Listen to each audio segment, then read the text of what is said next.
Hello, everyone, and welcome to the LiveSchool Teacher Orientation webinar.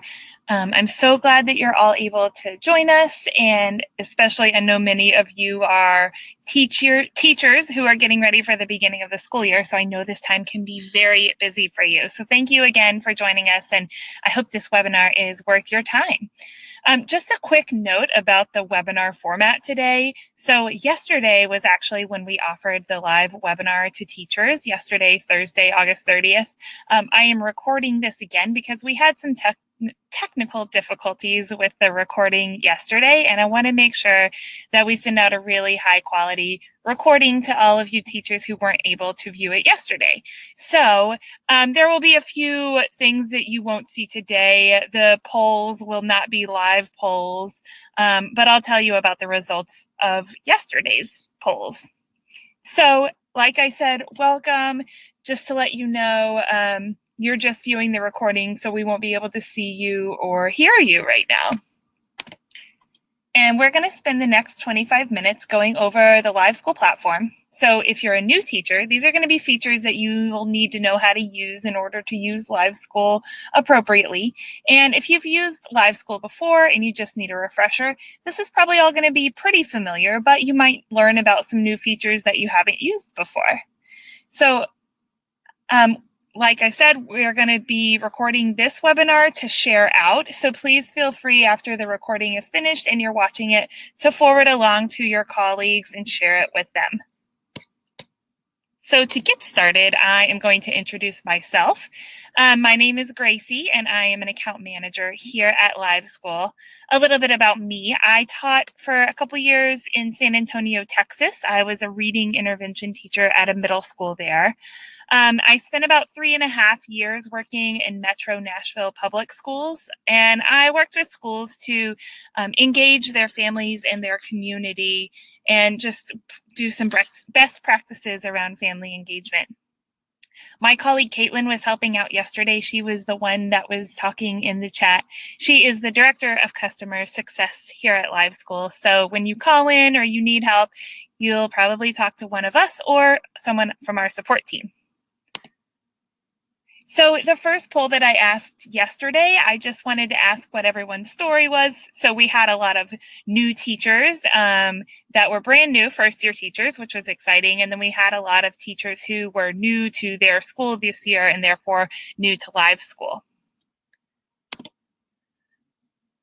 So just a few notes before we get going. You can use LiveSchool on any computer, on a website, or you can use it on a smartphone or tablet. We have an app that you can download from the App Store or Google Play, and you can also use it on a smartboard if you have that at your school.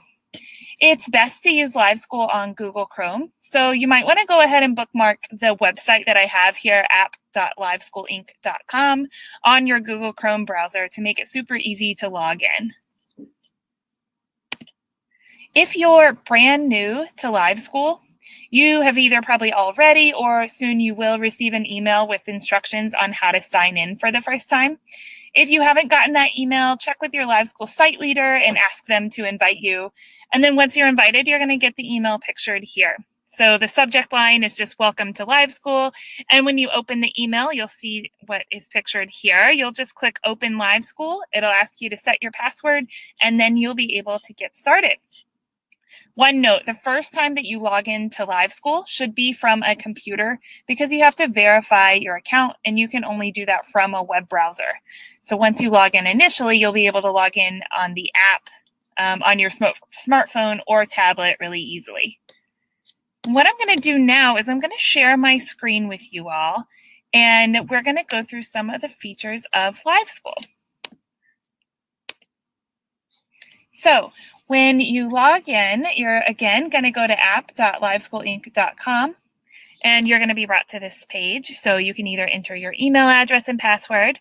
If you have forgotten your password or you're having any trouble logging in, go ahead and click Forgot Password here, and you'll get an email with instructions on how to reset that password. So I am going to log in.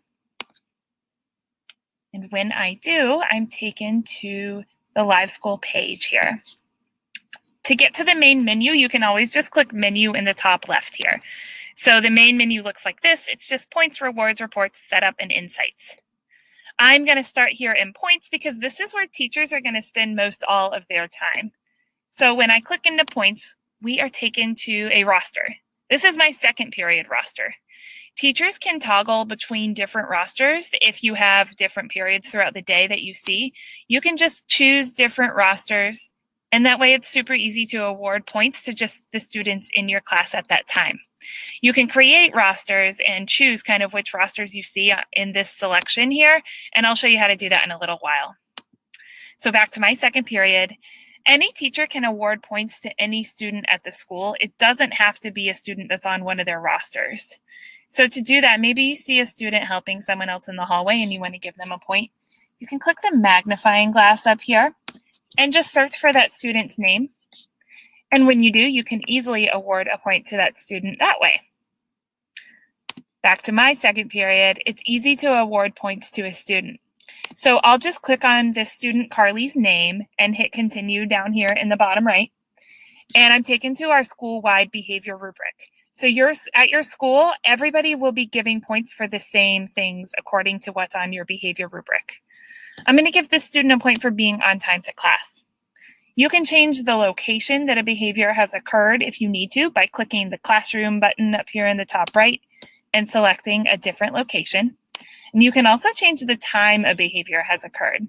So if it's the end of the day and I had promised to give a student a point, but I forgot, you can go in, record the point, and then just update the time to when it happened, and it'll record accurately in the data reports.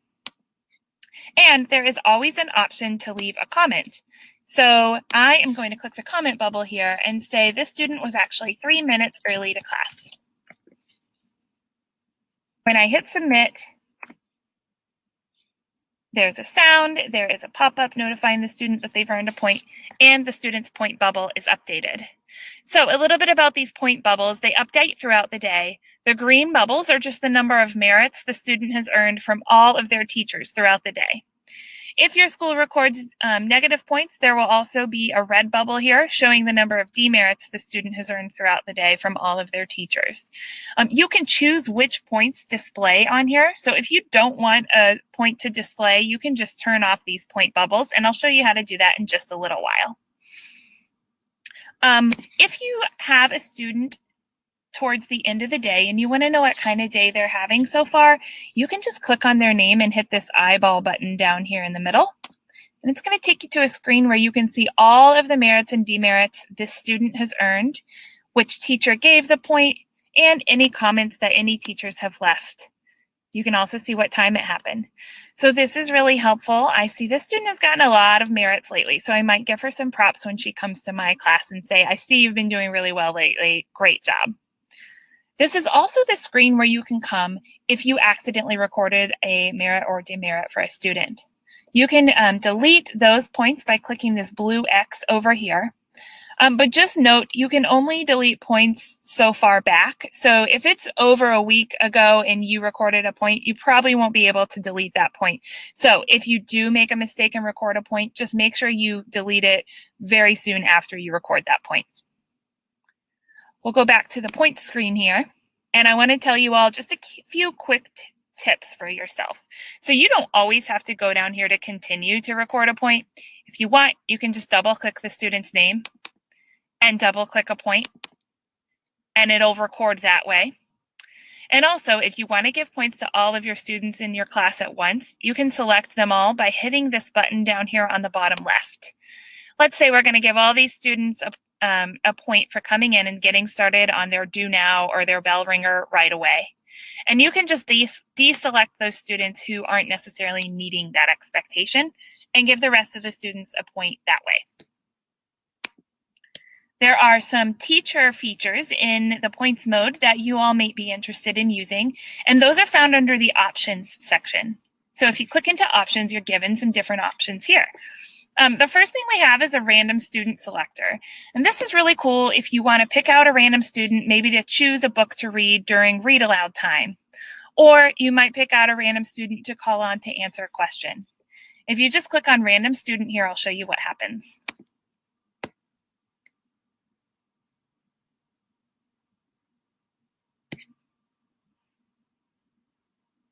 Great. So this student is now selected, and I might pick up this student again to read something aloud or pick out a book that we read as a class during read aloud time. The other option I was telling you about earlier is you can choose which point bubbles display on your roster. So that's also under options. You would just go into data bubbles and you would turn points and demerits on or off. So let's turn demerits on and see what that shows us. That'll show the number of demerits each student has received. So you can kind of choose what you want to display in your classroom. That's pretty much all you need to know about the points mode here. So I'm going to go back to the main menu. And I'm going to talk to you about rewards. LiveSchool makes it really easy to run different incentive systems or a school store in your school. And that's all done mostly through the rewards section. When I click here, I'm taken again to my second period roster. And each of the students listed here has a blue bubble. And this is the amount each of them have in their bank account. So let's say we're having a school store on Friday and Cody is in front of me and wants to purchase something. Any teacher can redeem a point for any student at the school. So all teachers have access to this. And again, if this student is not on your roster, you can just search for them by clicking the magnifying glass up here in the top right. So I'm going to say Cody is in front of me. I'll hit continue and I'm taken to our school-wide rewards menu. Cody has been saving up and really wants a ticket to the fall dance. So I'll click on fall dance here and hit submit. Those points are automatically deducted from the student's bank account. So it's super easy to run these stores. There's no paper exchanging of any bucks. Students don't have to keep up with really anything. It's all done here in the app. I'm going to go back to the main menu again, and I want to talk to you a little bit about rosters. So again, the rosters that you create in LiveSchool are really useful when you're giving points or rewards and you need to kind of switch between rosters just based on who is in front of you. So I'll show you again where the rosters come in handy is here. You'll click second period, say third period is coming in now. As long as you've created that third period roster, you can select them here. To create rosters, that's all done through setup here. So when I click into setup, I'm seeing some boxes, and I'm going to go into the rosters box here. These are all the rosters that I've created in my LiveSchool account, or they were created by someone else and shared with me, and they pop up here. Any teacher can create any roster they need to by just clicking new roster up here on the top right. There are 4 buttons on the bottom of each roster that I just want to go through quickly to tell you about. The first one is a printer icon, and this is if your school is using weekly paycheck reports. Let's say you're handing each paycheck report out in first period. So I have turned on my first period to be a print group so that when weekly paycheck reports are printed, my first period students are all printed together in a group. So it just saves a lot of time with sorting. The second button under the rosters is to share the roster with other teachers. So if I were to have a co-teacher in my first period class, I would just select this button, select the co-teacher that I have, share it with them, and then it will appear on their LiveSchool site as well.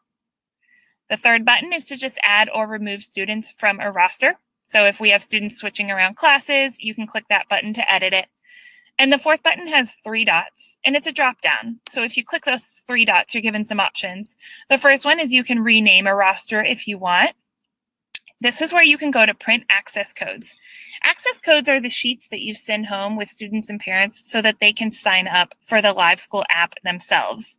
If your school uses the app, you'll probably know, and this is where you'll go to print access codes for all the students on your roster. So if you're not sure about access codes or whether your school is using the student and parent app, just ask your LiveSchool site leader and they'll be able to tell you. This is also where you can go to hide a roster. So if you're just seeing too many rosters on your LiveSchool site and it's cluttering things up, you can click here to hide a roster and it's going to disappear from your LiveSchool site. After you hide a roster, if you need it back later, you can click up here on Show Hidden Rosters, and that's going to just show the ones that you've hidden. So let's say my Algebra 2B class, I actually need to see again for some reason. You can just select these 3 buttons and unhide the roster, and then it'll appear on your LiveSchool site. So it's pretty simple to run rosters. I'm going to go back to the main menu again, and I want to show you a few things in Insights. Insights is my favorite feature in LiveSchool because it's all the different data reports, and data reports that can come in really handy, even for teachers. So teachers have access to most all of the reports in Insights. Everything recorded in LiveSchool is fed into Insights, and when you click into it, it looks like this. So we're seeing dashboards, timelines, scoreboards, and house points.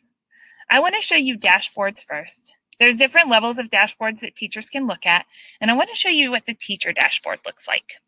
So you'll see this when you log into Insights. You'll see this dashboard for yourself. Right now we're looking at this year to date, but if you need to change the date range that you're looking at, you can look at it for today or this month, or maybe a customized grading period. And what you see on this dashboard are the total number of points you've given out this year. You can see your PBIS ratio of positive to negative points. This teacher is averaging an 18-to-1, which is really great. And as you scroll down, you can see some more good information. So you can see which students have earned the most merits in your class and which students have earned the most demerits. You can see which behaviors that your class as a whole is doing really well and the behaviors your class is kind of struggling with. So I always encourage teachers to visit these top negative behaviors and maybe reteach expectations around these negative behaviors. Monitor these numbers over time to see if they go down. You can download this teacher dashboard if you want to get a PDF, and you can also drill down into this information further to get more information. So let's say we are having a parent-teacher conference coming up with Bethany's parents. If you click on her name, you're taken to her individual student dashboard. This shows me all that same information that we were just looking at on the teacher dashboard, but just for one student. So we can see how many points she's earned, what ratio she is receiving. And if you scroll down, you can see the behaviors she's doing well, the behaviors that she's kind of struggling with. You can see which teachers have given points and demerits, and you can see any rewards that this student has purchased. If you want to turn off the teachers here because maybe that's not a useful data point in the parent-teacher conference, you can go to options here and just select hide top teachers, and then those teachers will just disappear. Again, you can download this into a PDF report if you want to print it off and bring it to that parent-teacher conference, or you could just pull up this dashboard on your computer. The last thing I want to show you in Insights, we'll go back to the main screen. I want to show you scoreboards. Scoreboards is really useful for running different systems in your classroom. So if you want to see which students have earned the most points in your classroom, let's say it's the end of the semester and those students are going to get, the top 5 students who have earned the most points in your classroom for that semester are going to get to take home a book and read it over the holiday break. You can do that by going into the students section, the student scoreboard here. And right now we're looking at all the students at the school. If you only want to see your roster, you can click on the school name here, select roster, and then select whichever roster you are interested in seeing. So I'm going to select my roster here, which is 601. When I do that, I'm only seeing the students in my class, and you can manipulate this data to give you what information you need. So again, we're looking at this year to date, but if you only wanted to see data for this week or this month, you can change that here. And you can change this data and sort it in different ways. So I'm going to click on merits, and I'm going to sort these from highest to lowest. Here, I can see which students have earned the most merits in my class. So these top 5 students are the students that I'm going to allow to take home a book and read it over the holiday break. So again, you can manipulate this data however you need. So maybe you're running different systems in your classroom. You can do a lot with this data. So I encourage you to kind of play around with all the different data and insights to see what's really helpful for you. So I am now going to stop sharing my screen, and we're going to go back to the slides.